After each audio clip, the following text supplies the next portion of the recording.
Alright guys, welcome to the first video on the Patreon. So, currently driving to the shooting spot, and you're probably all wondering what the video is going to be on. And I wanted to do something that was going to be entertaining, not clickbaity, which you really do clickbait on Patreon, but a little bit educational, but still like fun. And a video, or like a concept that's been on my mind for a while, is can you see trace, like bullet trace, from the target's perspective? Like when, if you sniper nerds out there remember the story of Carlos Hathcock shooting the Vietnamese sniper, the Cobra. Allegedly, he shot him through the scope. He saw the glint and was basically the first to pull the trigger and smoked the Cobra. So did the Cobra see that bullet trace coming in right before it, scattered his brains all over the Vietnamese forest? So I've been kind of like brainstorming on how to best film this and capture it. And I have a little Nikon camera, the Coolpix, that has 60x optical zoom. It's what I've been using to do my other trace videos, and it works really well. It's basically a spotting scope. It picks up trace really well when it's in the right position, so like directly behind the shooter and almost on the same level as the shooter. So what I'm going to do is I'm going to put that camera behind my target, and so it's basically directly behind the target, basically looking just over the target straight to me, the shooter, and I'm gonna shoot at it. I'm gonna try and take a very careful shot. I'm not gonna start out very far. I'll probably start around 600-700 yards. That's kind of my no fail zone. I'm pretty confident inside that distance with the current gun that I'm running right now. We have the Seekins SP10M in 260. My dope is tracking perfectly on it. I just put about 500 rounds through it up at Hat Creek a couple weeks ago, so I'm very confident with that gun. I had to have a lot of ammo for it. So I'm just gonna put that camera right behind the target and shoot at it and see if you can see that trace coming in to the target. So I just thought that would be a really interesting first video to do. It'll showcase, some shooting. I know there's going to be trace. I know it's going to be there, but what's it going to look like? Predictably, it's probably going to look like you just reversed your trace video and trace is coming back into the gun, but it's coming into the target. So it's a little rainy. It actually just stopped. Overcast. So depending on my firing position and where the target is, we should be able to get some good trace into the target. So let's go set things up. All right guys, I've picked a target position and it should lend itself to trace really well. We have the sun kind of behind us and I'll be shooting more at an up angle. So one of the things that helps you see trace, is having, just different colors and contrasts behind it. Because I guess let's jump into a little explanation of trace. So basically what bullet trace is when a high-speed projectile, not necessarily a supersonic projectile, but when a high-speed projectile is flying through the air, it's going so fast that it's compressing the air around it. So as it's flying into it, that air is getting compressed, and when that air is compressed, it kind of bends the light around the projectile. So what you're seeing is just the light kind of being distorted through that compressed air when the bullet is flying through it. And I've seen trace on even pellet guns. They're not necessarily going supersonic, but they're going fast enough to compress the air enough to bend that light. And that's why with a supersonic projectile, like an actual bullet from a precision rifle, it looks more like a trace. Like you'll see the compression, and then it'll kind of, that trace will kind of fade into the wind, or whichever way the wind or mirage is going. Where with a pellet, you'll just kind of see that little bit of distortion around the pellet. It's not necessarily trailing off because it's not being pressurized enough to leave more of a trail as that air decompresses as the bullet flies through the air. And to clear up a little misconception, bullet trace is not a vapor trail. A vapor trail is from a completely different set of circumstances, and it doesn't necessarily happen all the time. It has to do with the moisture in the air and the low pressure zone behind the projectile expanding the air, creating a vapor. But bullet trace, there's always bullet trace, but the conditions that help you see it have to do with light and contrast and the terrain that you're looking at. Vapor trail doesn't happen every time. It takes a very specific set of circumstances, but so don't get those confused. Anyway, I'm going to set up my target and the camera, and then I'm going to have to motor down to the shooting spot because the batteries are freshly charged, but I don't want to take a long time. So I'm going to set the target up somewhere right here so I have a big backstop, and I'll probably fire a sighter at a rock away from the target so that I'm not potentially going to smoke my camera if I have a bad wind call. But the firing position will be about right there. It's around probably just over 650 meters. My stuff's still in meters because we just got back from Hat Creek, but so close to 700 yards. So let's get stuff set up and go from there. So why you always carry your Nipex to tighten the bolts on your targets. All right, so I'm gonna get this set up.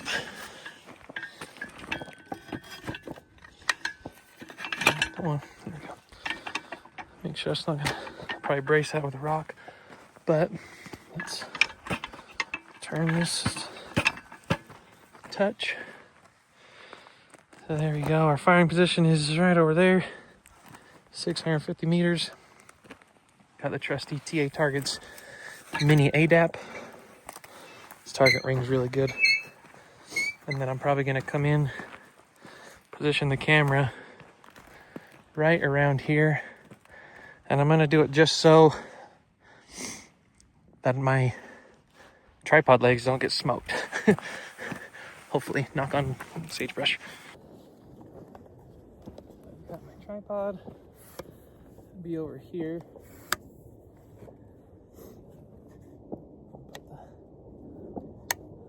the legs nice and wide.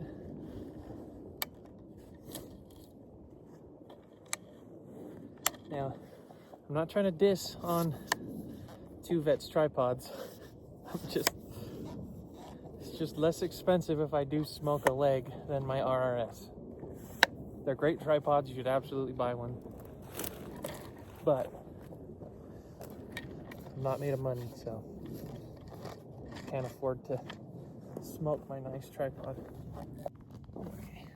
I'm gonna be pretty much directly behind it. All right, I'm gonna have to go fast. It says I have 27 minutes of recording. So it's all set up. It's on target. See it down there? I don't know if you saw that, but you'll see it in a second. So let's hit record. All right, luckily, the road out here, except for this little spot, is pretty smooth. And it's only 600 yards, so it's maybe a 2-3 minute drive.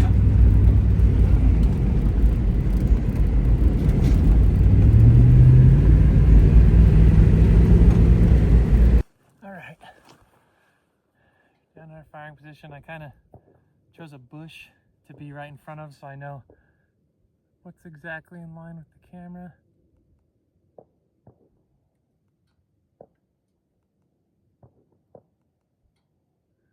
So 640, 4.56.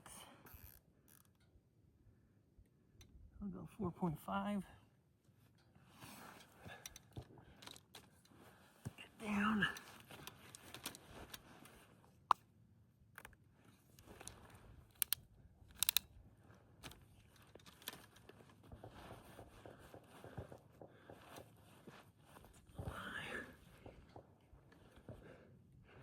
Okay. Wow, yeah, that is super close to the camera. Damn, this is gonna... doing this for you guys. Alright, I got a left to right Mirage. I'm gonna start it with a 0.3 left with spin. Okay, let's send it and see if I kill my camera.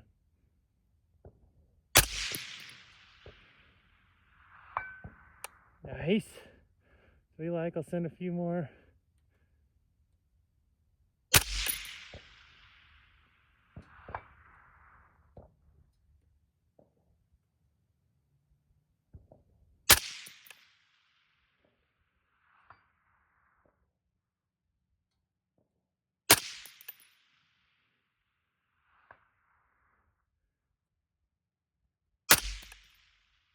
Ooh. Okay, that was really close to my tripod leg. Wind picked up a touch.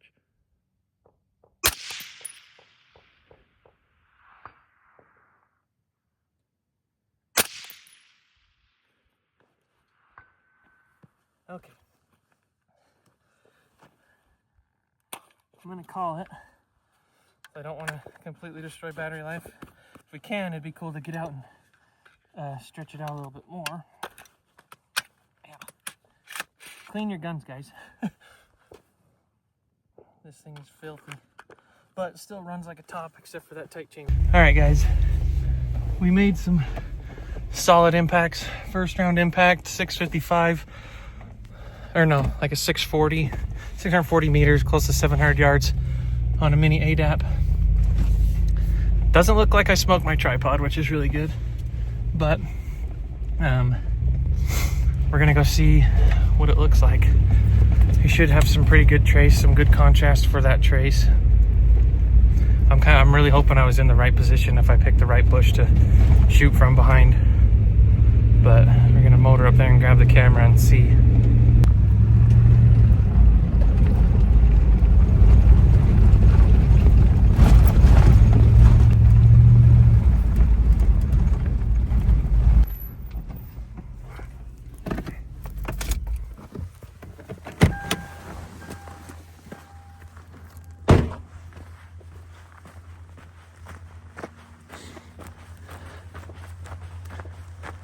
See if the camera's still running. I hope it is. Yes, nice. Okay, let's hit stop record. Let's check our target. Well, we're not gonna see any difference in impacts, but you can see how close to the target that was. I wonder where that one went. The wind picked up and I sent one just off the right edge. So it's probably in the dirt. Oh, wait, no, it couldn't be. Right there. Yeah, it's somewhere right here. I know I threaded it like right past here. Anyway, let's check the footage. Fast forward through it. First few minutes are just gonna be me driving. Oh, no way!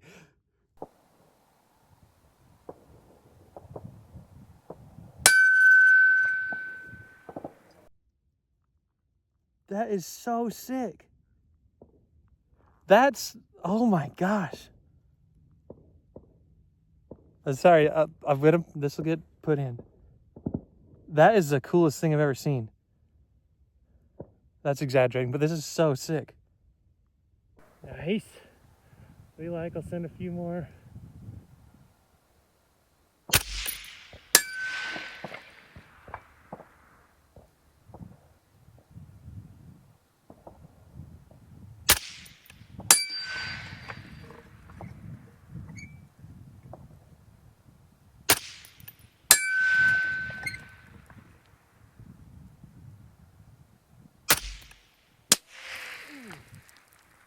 Yeah, that was really close to my tripod leg. Wind picked up a touch.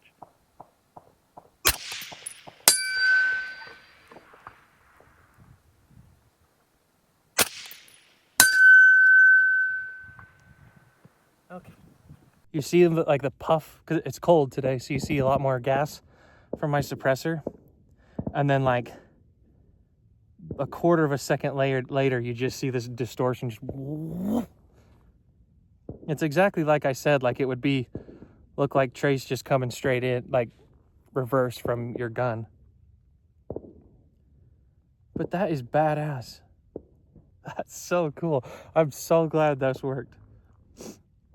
I knew it would, but like the target camera you'll see is like that contrast from like the dirt of the flat shooting spot, the GX, and then the sagebrush.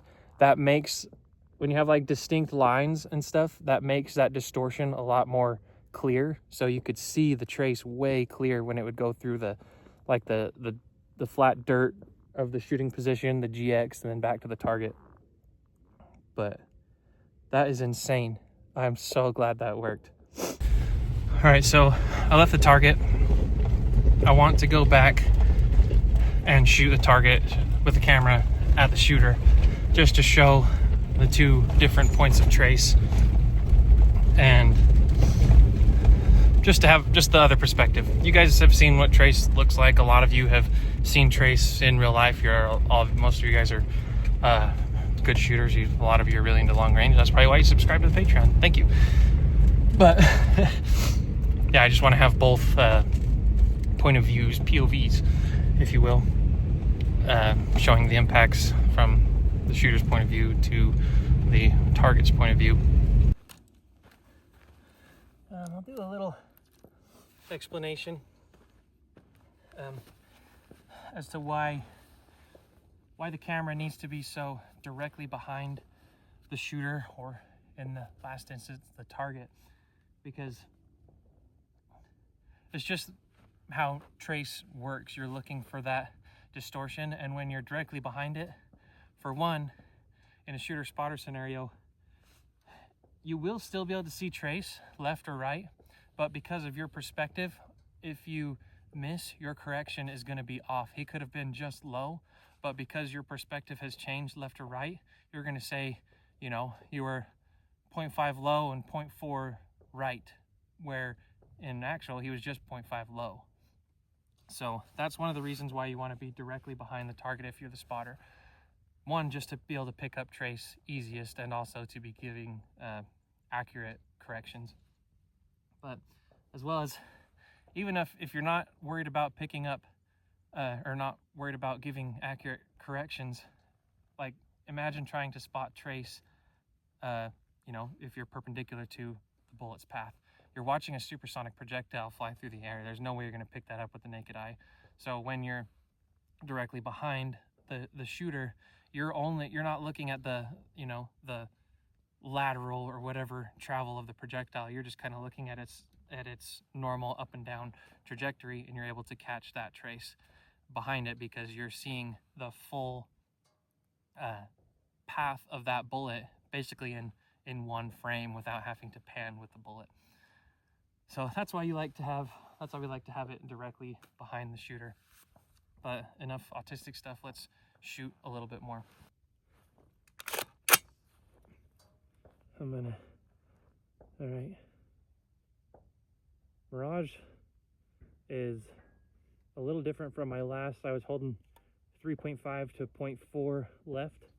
I'm gonna just start with a 0.2, 0.3 bracket, which is a small bracket, but it's a small target.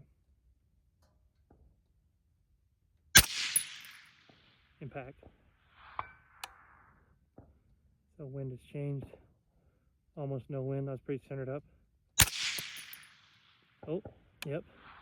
That was almost no wind now. There it is. Gosh, that TA target ring's good. All right, watch this.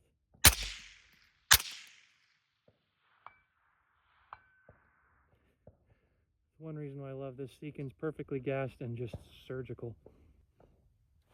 Anyway, that should be some pretty good trace video.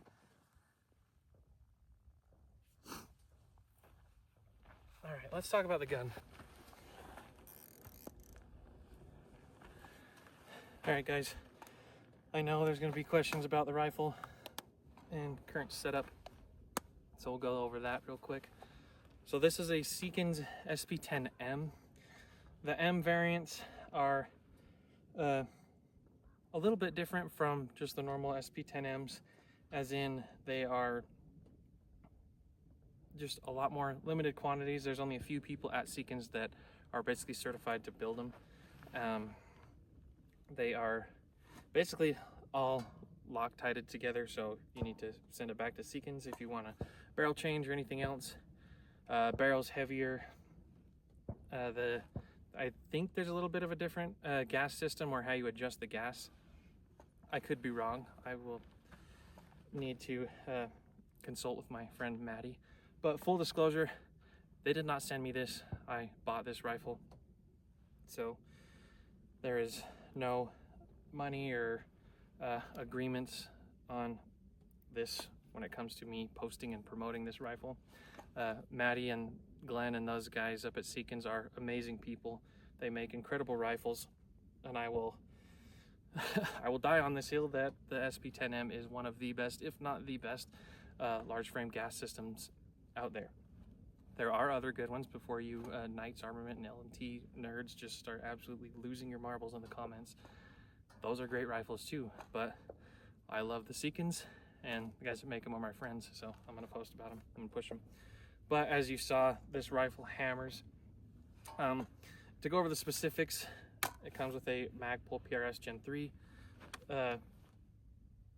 buttstock, all the adjustability back there.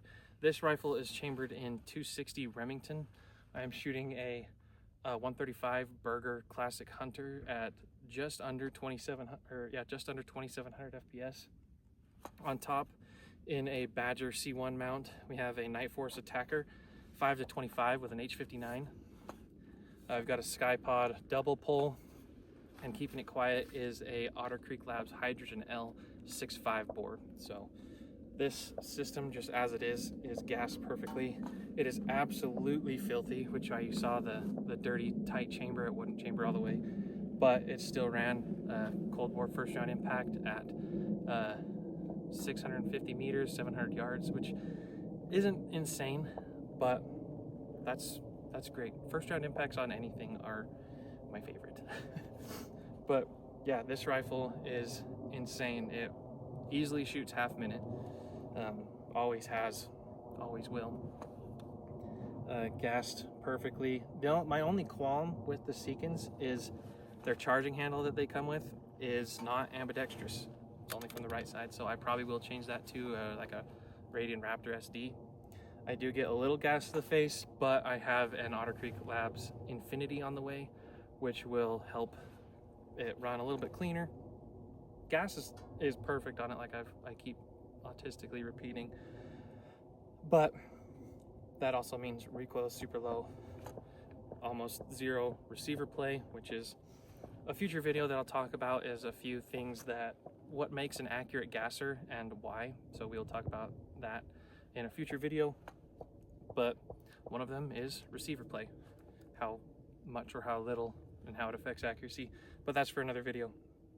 And obviously it's covered in my signature kind of desert sage rocky rattle can, which I will be doing to another gun soon. And the Hat Creek koozie, just because, you know, I love Brian and the guys up there. Hat Creek's amazing. Anyway, yeah, that's the Seekins.